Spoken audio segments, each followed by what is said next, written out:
Moi, je vais donner un conseil au chef de l'État. Bato ananyo so bazo ko entourer baza bato alokuta ba miibi ta la place ba memimbo cannabis.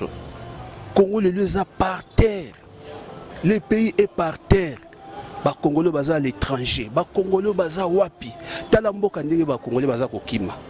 Po mboka zo osimbate to comme la mboka moko guerre ezalaki bato bakimi siko bato bakomi ko sanit ba kozonga po pasi eleki na mboka oyo na niveau moko impossible.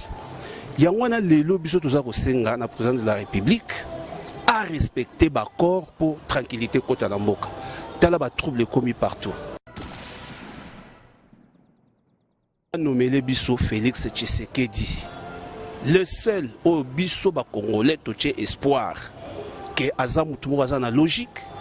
Azana makambo ba vagabondage politique te tozomona ba politiciens lelo ba osala. Na RDC zo sala soni na mawa.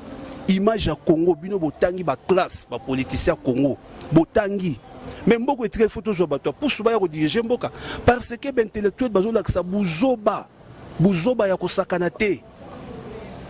Yango maman ndenge toko lobake, président de la République a tenir ba conséquences que a nommé le biso premier ministre Félix Tshisekedi a dirigé mboka oyo na tranquillité ya transition. Tito abouti na élection libre et démocratique. Peuple congolais a ça la choix ya bakonzi oyo bako diriger Congo pour na sima ya lobby. J'ose croire que Monsieur Kabila na message de Venaye na peuple congolais alobaki azoko souhaiter que année oyo ezala année de paix. Pourquoi? Il était reconnaissant que l'année passée, le peuple congolais a koufaki na différentes manifestations et consorts sans omettre les 10 millions de Congolais au Bakoufi depuis 1996 entre AFDL jusqu'à ce jour. Alors, Tolingi sous-souté, le peuple congolais a continué koufa de cette manière, Koboma, na Est, na Kanange consort, alors Aemeta qui va vécu année oyo ezala année de paix. Mais chose drôle, jusqu'à présent, le message au azoko adressé à la nation, et ça message au azoko apaiser tension ya peuple. Bon, par rapport à Combo, c'est connu de tout le monde. Rassemblement de l'opposition, ils ont constitué 9 plateformes et Sinaki, charte na yango to accord na yango pour la création rassemblement na Genval. Et ben 9 plateformes wana bango nyonso. Ben meta qui veut que Monsieur Félix Tshisekedi azwa poste ya premier ministre. Donc totika le sikawana Félix Tshisekedi comme étant premier ministre. C'est la nomination et pas y a Monsieur Kabila. Ceux qui a nommé Batu Mususu, dissident Mususu, en tout cas, Tokoyo Kanate. Donc 48 heures, chef de l'État lobby a nommé Premier ministre. Préférence n'a eu et puis pourquoi? Bon, préférence n'a eu la nomination et Premier ministre Oyo. Chef de l'État Zolinga nommé, nous avons préféré Félix Tshisekedi. Pourquoi Félix Tshisekedi? Nous avons préféré Félix Tshisekedi parce que la population linguée, premièrement, la population linguée, et puis deuxièmement, il y a quand même qui a amélioré la situation sociale en Boko. Donc c'est un peu ça. Donc, yo partager avec nous on a battu Zakaï. À part yo, au moins on soutient la place naï. À part yo, on soutient pour bagnon on a bazana ba traître. Mutumo a sérieux o na 3 no ano ba osenga to ba kombo musu ba bimisa na ba sérieuté. Pour nanga mutu a sérieux au président de la République faut nommé étant que premier ministre et là Félix Tshisekedi. Je demanderai au président de la République à pona mutu oyoyo batuba Baltsengié Achia. Côté président de la République, je peux dire ça. Pour nous, Oyo Tango Tchaye, la tension est apaisée. Et côté ya. Bon, je pense que la population est Félix Tshisekedi. D'après eux, il y a Félix Tshisekedi. Il faut, c'est l'homme à la place qu'il faut. Bon, d'autre part, la voix du peuple, c'est la voix de Dieu. Parce que si j'ai mis un bateau sur compétence, je ne sais pas, selon les bateaux. Mais du fait que papa n'a pas de responsabilité, il y a représenté parti dans Sénéco, il y a chef de délégation, c'est qu'à mon avis, il a déjà la maturité, il pourrait au mieux faire ça. Bon.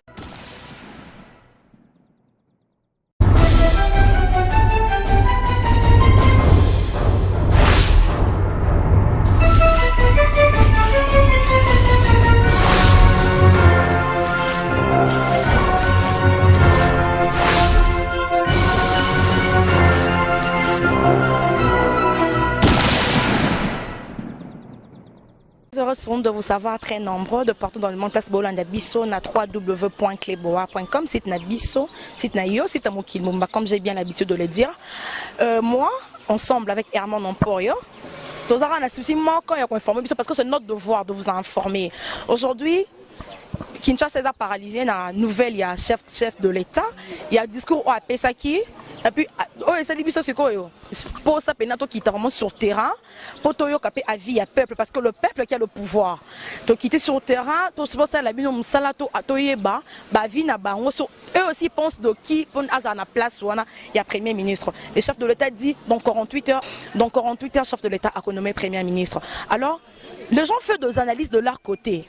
Pour tout le Herman, on parle de garçon slim Nabiso, on a dû marcher, tout le monde a battu, on retrouve des gens 2-4, bon, ça analyse la dernière, on a payé Nazaboué, je trouve qu'il faut les alabouer, je trouve que le chef de l'État faut nommer la place à Premier ministre. Alors, quand tant qui ont tombé, pourquoi pas descendre sur le terrain, tout tendre au micro, le babiso peut toyo kabango, le babiso toyo kabango, mouton on a une bazolo. Alors voilà, il y a un des moussats, tout ça, il a bino les loba na poto. De quitter sur le terrain avec ces mêmes sujets qu'on a de vous informer, d'autant dans mes conditions dans Moutouignon surtout, le peuple, les peuples d'abord, les peuples vont parler, les peuples vont donner leur avis. Voilà, aujourd'hui on va faire ce travail ensemble avec Herman Emporio. Je remercie à tout le monde qui nous suit. Je remercie mon papa de la nation faiseur de stars. Bonjour papa, de loin. Tenayo. Herman, merci pour ton travail. Ensemble avec moi, Tabit et Nzombo, on va essayer de tendre notre micro à tout le monde. Toyo Kabango. Bonjour messieurs. Bonjour madame. Mais quand on y est la nouvelle elle est vraiment propagée que dans 48 heures le président de la République a nommé Premier ministre. Tomonio, tout se permet de pousser une fois de plus comme on le fait toujours ensemble avec Herman Emporio.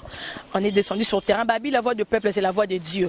Yosa peuple, yo peut un mot à dire, ça c'est ton pays. Alors tant tout le monde se permet de pousser, dis-nous un peu. Peut-être que ça soit vie nayo, pour nayo mon et puis na plateforme. Bon, pour nangai na kokolo baboye. Lelo constitution na biso, c'est vrai eza likonzi mibeko ya mboka nde eza ko sima mboka. Mais actuellement toza na actualité lelo eza accord ya Saint-Sylvestre. Donc ceux qui premier ministre akoyo ko bima na kati ya dans 48 heures ceux qui président a nommé premier ministre, je pense qu'à mon avis, à mon humble avis, Ameka ko respecter ba accord ou ya bango ya les 31. Qu'est-ce que l'accord a dit? L'accord dans l'article 3, si je ne me trompe pas, lobby qui est candidat à Kouta, donc rassemblement ko pesa candidat moko. Donc nenga na ko paraphraser le chef de l'État nenga lobaki lobby rassemblement ba bimapé na moi égoïsme wana ya ko luka guerre ya positionnement. Bazal un peu souple flexible parce que population lelo a ko souffrir mingi likolo na bango. To ba meko la souple ba trouver consensus entre bango ba bimisa biso candidat oyo pomboka etambola parce que nous souffrons vraiment. Et tant que fils de pays, je ne sais pas si on préférence, yo préférence dans la nani, dans la tête bon, préférence lelo ezate net ba américain ba lobara. Ba américain ba l'autre batenara compte ya ba étude ya mutute batenara compte ya capacité mutazana ngo sur terrain ya ko produire. Tozana besoin ya mutu oyo azana tête eza bien faite. Oyo ayebi ba désirata ya peuple oyo ko résoudre na problème ya panier ménagère. Ndé loko tozana on a nos besoins. Sur la vue de tout le monde, les gens disent que ça soit Félix Tshisekedi. Tu partages la même avis que moi? Je partage la même avis parce que Félix Azamon est un mboka 100% congolais. Il a fait ses études, de très bonnes études. Donc, ce qui est aux alaïs, pour nous, c'est dans ma bête. Merci, monsieur. Merci. Bonjour, maman. Papa Sabi sur Avinayo, dans 48 heures, le président de la République a nommé ministre. Il faut tous quand même un respect à Bakor. Je crois très bien que Makambo et Banda qui Banda presque fait un mandat président de la République. Yemuto Senga qui na Semko, qui bosso basali na dialogue na bango o basala ki wana et marchete ayeko Senga Semko ba prêtre ba e ba koti. Basali dialogue ti to komi na suka. Vraiment 2 points.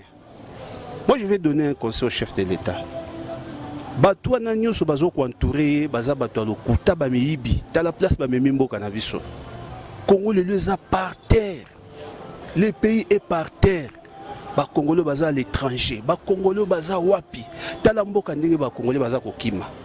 Po mboka ezo kosimba te. Tokomi lokola mboka moko guerre ezalaki batu bakimi siko batu bakomi kosani baya kozonga po pasi eleki na mboka oyo na niveau moko impossible. Yango na lelo biso toza kosenga na président de la République a respecter l'accord pour tranquillité kota na mboka. Tala ba trouble commis partout. Ba nommer le biso Félix Tshisekedi. Le seul au biso ba Congolais toche espoir que azamu tumo na logique. Azana makambo ba vagabondage politique te tozomona ba politiciens lelo ba osala. Na RDC zo sala soni na mawa. Image ya Congo bino botangi ba classe ba politiciens Congo.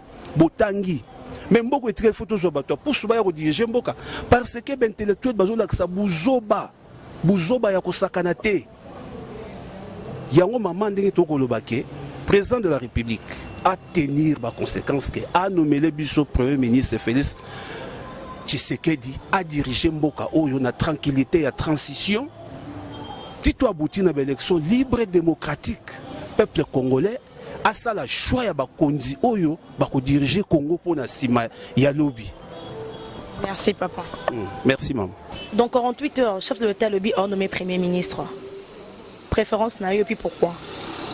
Bon, préférence na nomination ya premier ministre oyo chef de l'État Zolinga nommé. Quand on préféré Félix Tshisekedi. Pourquoi on Félix Tshisekedi? On préféré Félix Tshisekedi parce que population linguier, premièrement non population linguier et puis deuxièmement il y a on a quand même que améliorer situation sociale en Boko. Donc c'est un peu ça. Donc yo au partager avion son abaté zakai à part yo au monde on soutient la place naï. À part yo on monde on soutient pour bagnon so na bazana ba traître. Mutu mo asirié o na 3 no wano ba osenga to ba kombo musu ba obimisa na ba sérieuté. Pour nga mutu aza sérieux au président de la République faut nommé étant que premier ministre et ça Félix Tshisekedi so il était vraiment mutu soutien na moyenté. Merci. Bonjour papa. Bonjour maman journaliste. Papa, oui, que nouvelle où ils ont dominé la RDC, ils ont président de la République Athéna qui discours Moko à l'Obaki dans 48 heures on nommé premier ministre. Alors, tout monio, tout se permet, tout pousse un tout non avis na yo poni nani et puis pourquoi? Bon, je pense que Nazara qui est présent, on a parlé du peuple, tant au président Sanosa qui na nation. Bon, dire que Naponi nani c'est trop dur parce que Nazo partagé même à Vitena partenaire somi balé, mais je pense bien que s'il faut être conseiller dans ma Camerounais soana, je demanderai au président de la République à pona mutu oyoyo batu ba tsengiye atia. Côté président de la République, je peux dire ça. Pona mutu oyoyo tango chaye ba tension batu est apaisé et côté ya mutango non nani oyo ba sengiye. Bon, je pense que la population est Félix Tshisekedi n'est pas Zoloba. D'après eux, Félix Tshisekedi, il faut c'est l'homme à la place qu'il faut. Bon, d'après eux. Bon, d'autre part, la voix du peuple, c'est la voix de Dieu. Parce que si j'ai mis un bateau sur compétence, je ne sais pas, selon les bateaux Zoloba. Mais du fait que papa n'a pas de responsabilité, il a représenté parti dans Sénéco, il a chef de délégation, c'est qu'à mon avis, il a déjà la maturité, il pourrait au mieux faire ça. Bon, on a habité. Mais côté Pierre Félix, supposons, surprise de Salami, président a nommé Bango, a taillé parce que le président Lobby a après nommé Moutounion, mais juste à la profil de Sengeli. Je ne sais pas à ça la légion, nanini. Mais côté qu'on a peine au Senga, Mouto Bakopona, a lokola mandaté, a lokola ennemité. Parce que tous conscient que situation haute, tous vivre les lots, et aussi depuis 1960, parce que tous président Moko, le tout premier président, le président Kassavoub, avec son premier ministre Patrice Emery Lumumba, Banda Koyo Kanate. Guerre na bangonde et même biso toko bati lelo. To vivre un peu moins mouké na président Tshisekedi na pardon, président Mobutu na le feu papa Tshisekedi. Président premier ministre Bazo Kanate et porter le monter na pays. Alors to lingate to vivre en le sous oeza nouvelle classe politique faut ba luka basa lo moko soki économie bango ba na bula ki ennemi te ba tchano ba premier bango pemen en tant que premier ministre ya Kabila va travailler parce qu'il sera toujours son président. Merci beaucoup. Tous ces deux placés sous tout est na partie honorable député Jean-Claude Vouemba, tozana moko ya parti naye, naye to mekapo ko to poser question, to poser batunyon surtout. Bonjour messieurs. Bonjour. Si vous pouvez bien vous présenter Cléboa, site na biso ya yo am klimo ba comprendre tozawa et puis yonani. Je suis M. Gabin Mouké, directeur du bureau politique du mouvement du peuple congolais pour la République, MPCR en sigle, parti cher à l'honorable Jean-Claude Vouemba Luzamba. Merci papa pour la précision.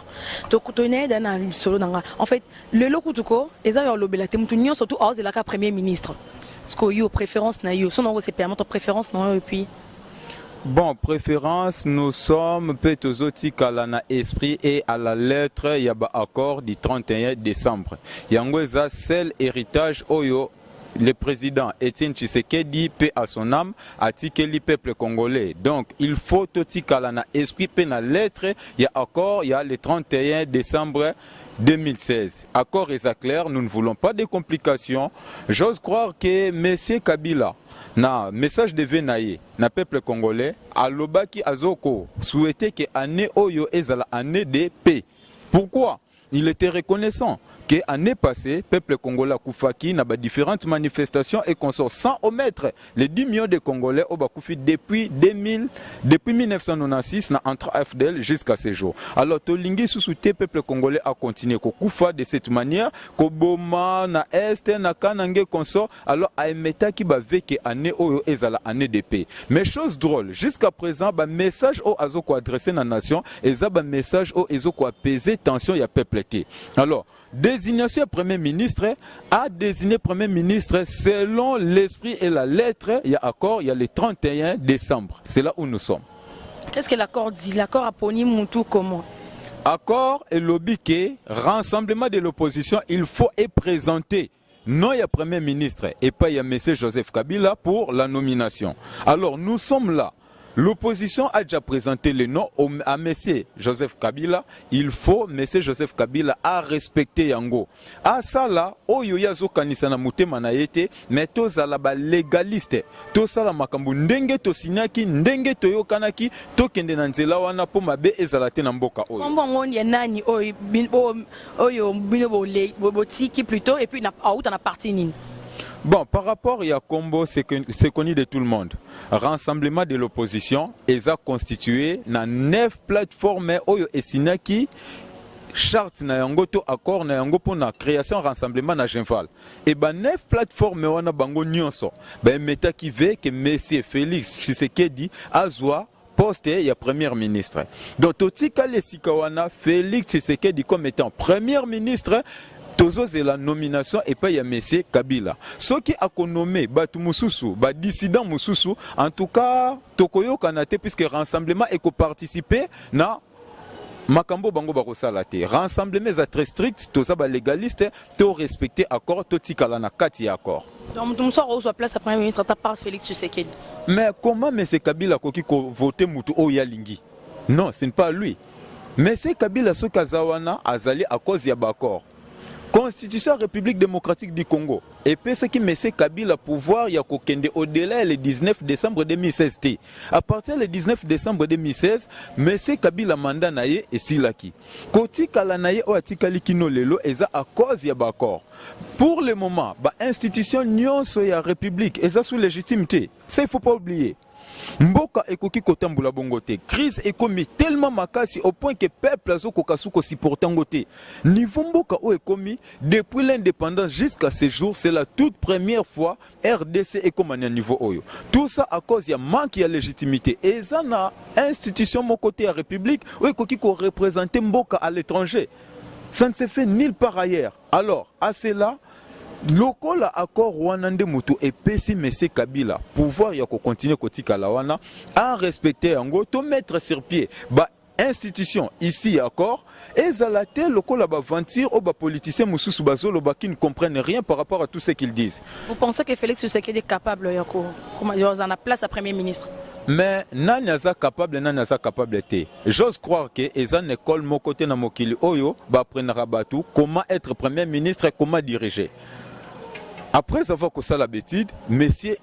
Félix Tshisekedi, Azam Moutou Oyo Rassemblement et Pessi Chance.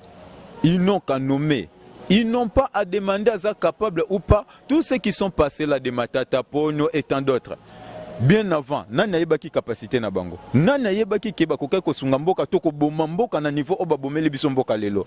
Et qui ont fait de ces pays les 187e pays les plus pauvres du monde. Congo Oyo. Capacité na bango ezalaki nini? Cette fois-ci, on a donné la chance à M. Félix Tshisekedi avec la volonté politique.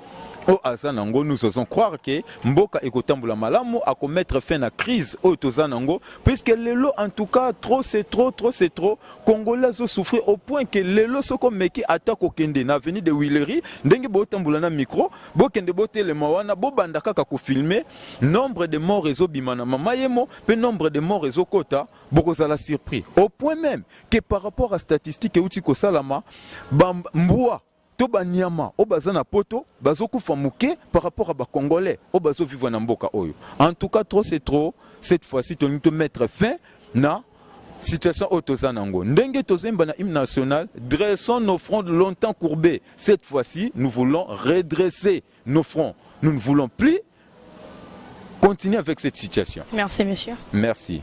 Bonjour, madame. Tous Vino, dans 48 heures, bon nommé Premier ministre. Oui, merci pour la parole pour accorder.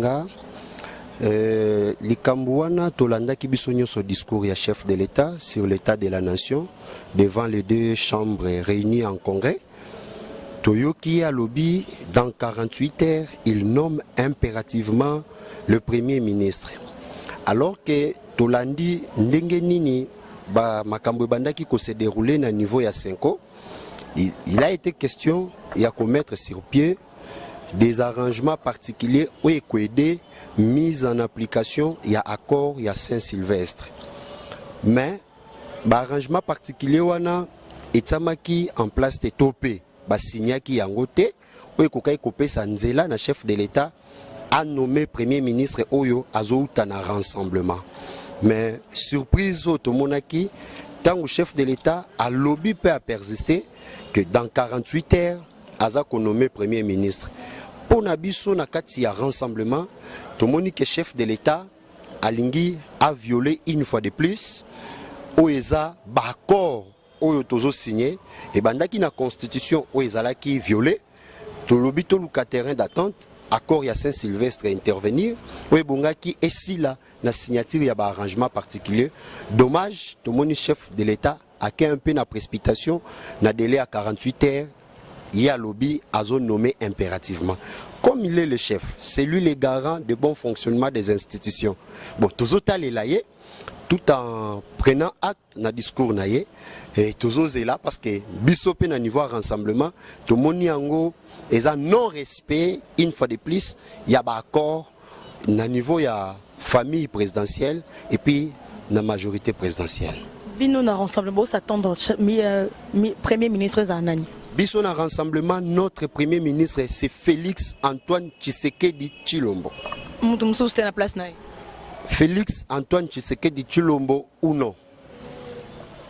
Est capable de tenir vos ministres à RDC. Madame, au Monindengeni, accord, il y a Saint-Sylvestre et intervenant qui avec succès. Les 31 au Batinyo Sobabandai ko s'attendre nangote et Tokoki Kolobana niveau à rassemblement. Les travail abattu par Mwanamboka Félix Antoine Tshisekedi Tshilombo et zo poussé bisoto lobake, c'est notre candidat valable parce que c'est lui qui était le chef de file. Il y a rassemblement, na ba discussion wana il y a 5 ans. Une fois de plus, si ce n'est pas Félix Tshisekedi Mutumsu, c'était la place. Ce qu'est Félix Tshisekedi té, bisoto retiré. Leçon na au président de la République a représenté sur le Premier ministre. Merci monsieur. On n'a pas pu finir en tout cas pour Namboula et d'Oranger. Mboula Mpepe Makasi, Totambon la moto, pour Tokomi Koutouti na partie à Jean-Claude Vouemba, honorable. Tozu quelque tête au monde qui on a pas de sous bazo kokate parce que Mboula, Tozo sa pemba umba mpona bino. La société a informé bino balanda bisa klebo bo sabona na site na biso botala rabiso. Merci beaucoup en tout cas. Ndebo permettre biso, vous comprenez que ça se passe dans la cité hein. Bo permettre biso bana poto comprenez un peu Mboula. Merci. merci Namino Bolandi Bisso. Quant à moi, t'habites à Enzombo ensemble avec Herman Emporio, garçon slim. De trop loin, mon papa de la nation, faiseur de stars. On vous dit merci, merci beaucoup de nous suivre.